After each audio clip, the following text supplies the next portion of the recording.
Mais ces feux touchent aussi le Pérou, le Paraguay ou bien la Bolivie par exemple. En marge de la catastrophe, l'aide internationale tente de s'organiser. Financièrement d'abord, comme Londres qui a promis 10 millions de livres, ou bien Emmanuel Macron qui a annoncé que le G7 débloquerait 20 millions d'euros. Une aide que le Brésil a refusée alors que quelques jours plus tôt, c'est un nouveau revirement de la présidence brésilienne. Son porte-parole a finalement annoncé accepter l'aide internationale pour éteindre les incendies en Amérique. Nous sommes ouverts à l'idée de recevoir l'aide financière des organisations et même des pays.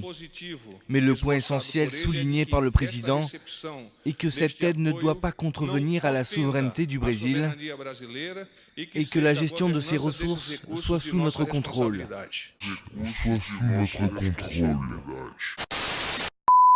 Encourager le développement de l'agriculture intensive, notamment dans l'état du Cerrado, grand comme 4 fois la France. Cela a évidemment des conséquences sur l'environnement, avec des cours d'eau asséchés, une faune et une flore impactées, sans parler des populations locales chassées de leurs terres.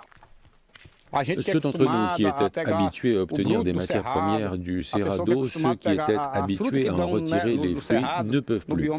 Aujourd'hui, c'est fini. Il n'y a plus que du soja. Au cours de la dernière décennie, plus de 100 000 km² ont été déboisés dans le Cerrado. Jair Bolsonaro déclarait que son pays n'avait pas les moyens de contrer les feux.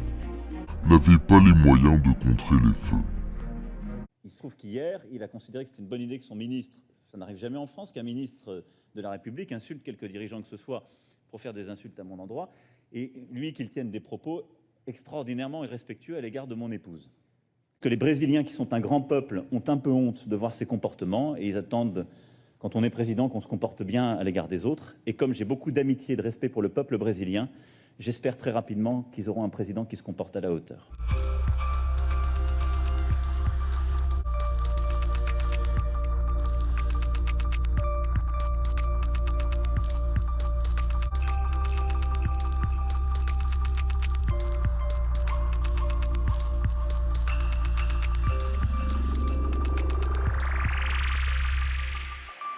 Qu'est-ce que je peux vous dire? C'est triste. C'est triste. Mais c'est triste d'abord pour lui et pour les Brésiliens. C'est tracassé, j'ai gagné. Les femmes brésiliennes ont sans doute honte de lire ça de leur président.